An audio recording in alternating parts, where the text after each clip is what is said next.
आज चिकित्सकों की इस परिस्थिति के निर्माण के पीछे चिकित्सक स्वयं है।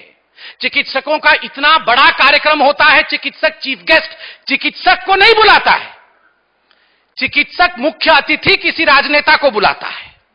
क्यों? फेटर्निटी में बड़े डॉक्टर नहीं हैं।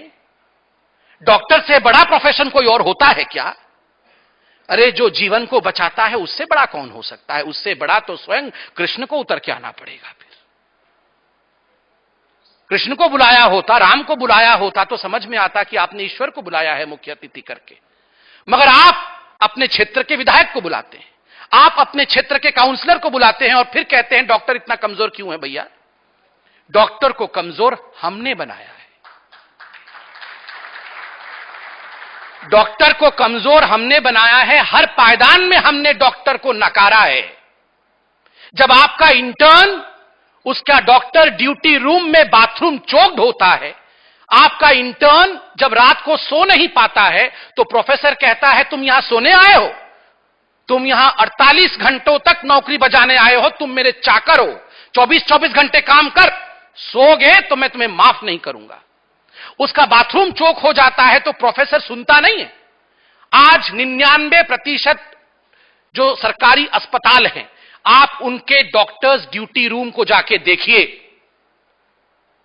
इतनी गंदे परिस्थिति में डॉक्टर ड्यूटी रूम होते हैं, बाथरूम काम नहीं कर रहा होता है, पीने का पानी नहीं होता है, खाने के लिए खाना नहीं होता है, और जो प्रोफेसर्स बैठे हैं वो अपने इंटर्न से लगातार काम कराते हैं। एम्स जैसे इंस्टीट्यूट में 28-28 घंटे, 38-38 घंटे काम कराते हैं, बच्चे सुइसाइड करते हैं। क्या कभी इन प्रोफेसर ने खड़े होकर कहा कि भैया 8 घंटे से अधिक काम नहीं करना, मैं तुम्हारे लिए लड़ूंगा, मैं तुम्हारे लिए लड़ूंगा भैया, आपका अधिकार है, वर्किंग आवर्स फिक्स्ड होना चाहिए, हम सब यूनाइटेड होकर लड़ेंगे, आप क्यों 24 घंटे काम करेंगे? आप भी तो इंसान हो, आप करा लो किसी आईएएस ऑफिसर को 48 घंटे काम, पूरी फेटर्निटी खड़ी हो जाएगी कि कैसे काम करा सकते हैं। फिर आप ये सवाल क्यों पूछ रहे हैं कि आप बड़े हैं, आईएएस ऑफिसर बड़ा है?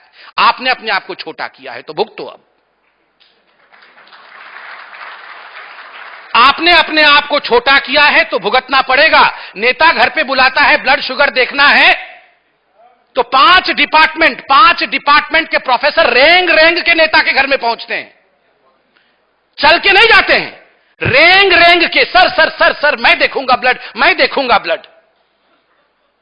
वो नेता जो 9वीं क्लास भी पास नहीं है, उसके खून के सैंपल लेने के लिए सुपर स्पेशलाइज्ड डॉक्टर्स रेंग रेंग के अपने घुटनों के बल में पहुंचते हैं, तो आपकी इज्जत कहां रह जाएगी साहब? आपकी इज्जत रह कहां जाएगी? फिर आपको जब थप्पड़ पड़ेगा तो डिबेट उस पर कैसे हो सकता है? नहीं, आप सोच के देखिए उस पर डिबेट कैसे। आपने अपने फेटर्निटी के लिए कभी खड़े होने की कोशिश की? जब आपका इंटर्न रोता है तो खड़े होने की कोशिश की? जब आपका एसआर सुइसाइड करता है क्योंकि काम का बोझ उस पर ज्यादा है तो हमारे जो सीनियर्स बैठे हैं वो उनके लिए खड़े होते हैं? नहीं, हम बिजी हैं, कितने मरीज देखने हैं, हमें बहुत काम है, मगर हमें अपने फेटर्निटी के लिए काम नहीं है। हमें नर्सिंग होम बनाना है, हमें गाड़ी खरीदनी है, मगर फेटर्निटी को हमें संभव नहीं है, वो देखना संभव नहीं है। हमारे लड़ाइयां सड़कों पर होती है, लड़ाइयां